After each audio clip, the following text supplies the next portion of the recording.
प्रतिश्रुति देइथिले हेले कथा देई कथा रखिलेनी। आज पानी टोपाए पाई डहल विकल हेउछंती ग्रामवासी।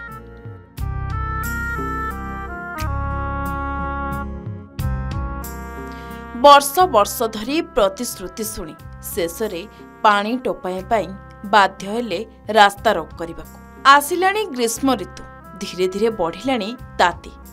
पानी पाई कलबल हेउछंती ग्रामवासी। एपरी घटना देखिबाकू मिलिछि केन्दुझर मुख्यालयरू 3 किलोमीटर दूर सदर ब्लॉक मंडवा पंचायत गोविंदपुर गाँव रे।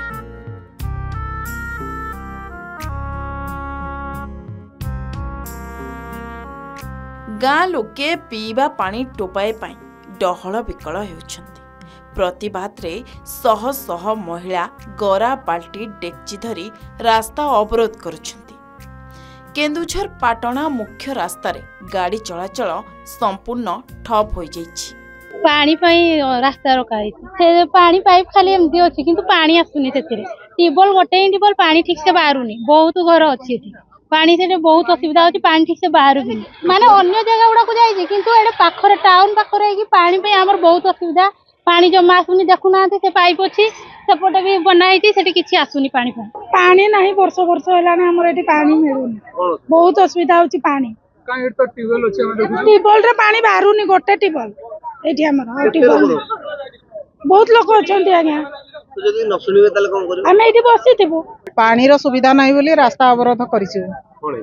पानी आज की वर्ष वर्ष धरी हमें पानी रो सुविधा पाउनो। तेणु करी हमें कलेक्टर मेंबर सरपंच समस्त पाखक जाइछु केही भी हम कथा सुनी नाहते। तेणु करी आज हमें रास्ता अवरोध करिछु। गाड़ी मोटर अटकेकी हमें जगिछु कलेक्टर हमर सुविधा करिवा। खरा दिन आरंभ न हेउनु केन्दुझर सहर गोविंदपुर गाँव रे उत्कट हेउछि पानीय जलर समस्या। हेले गाँव रे सरुनी दुख। फाल्गुन मासरे ग्रीष्म ऋतुरे जल कष्ट भोगुछंती लोके। गाँवर लोक संख्या 1500 पाखापाखि थिबा बेले रहिछि 2टी नलकूप जहाँकि लोकंकु पर्याप्त हेउनाही। अनेक समय एथिरू पानी बाहरु नथिबा अभियोग हेउछि। मेगा जल जोगाण प्रकल्प अधीन रे पानी पाइप बिछा जाइथिबा बेले एहा एजाए कार्यक्षम होई नाही। गाँव रे नाळ भितरे केवल किछि जगारे पाइप लाइन पकाई दिया जाइछि। सेपटे स्टैंड पोस्ट गुड़िक भांगी रुजी नष्ट होई गलानी। दिनकु दिन लोकंकर जल कष्ट बढ़िबारे लागिछि। ए विषय रे विभागीय अधिकारी तथा प्रशासन द्वारस्थ होइथिले मध्य कोनोसी सुफल न मिलिबारु बाध्य होई महिला माने रास्ता अवरोध करिथिबा कहिसंती। रास्ता रे पूरा हमें पाइप पड़ीची पानी सप्लाई आसुची ने पानी मिलू नाही। गाड़िया हमरो एटी पानी टोटल आसुने हमें बहुत हैरान होचु। जो तो पाइप रे हमरो टिबल रे खोला आइची से टिबल रे भी पानी बाहरु नाही। हमें सरपंच पाकू गलु बीडीओ पाकू गलु आ कलेक्टर पाकू भी गलु से आम कथा किसी शुणिले नहीं।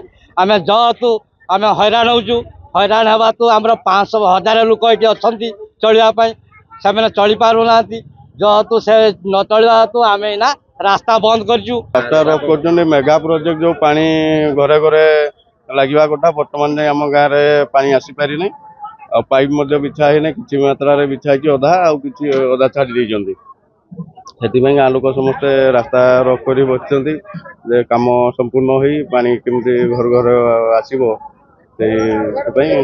पानीय जलर समस्या नहीं ग्रामवासी अनेक थर दाबी करि आसुछंती किंतु पानी टोपाए तो दूरर कथा आज जाए भी गाँ को आसी समस्या विषय केही पचारि बुझी नाहंती। आज राजरास्ता को ओह्लाइछंती ग्रामवासी।